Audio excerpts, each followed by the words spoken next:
Jim Kraft SQID Lite. If you're a network manager, this costs you a lot of money. The standard patch panel. 24 port, 48 port. They all show up pre-labeled. 1 to 48, 1 to 24. 1, 2, 3, 4, 5 panels in your cabinet.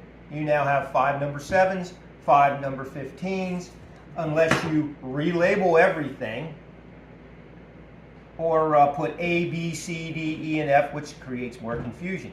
This is what causes you problems 2, 3, 4, 5, 6 years down the road after the initial installation. Get away from these type of patch panels. Go to this one, not pre-labeled. You put the label on after. It'll help you.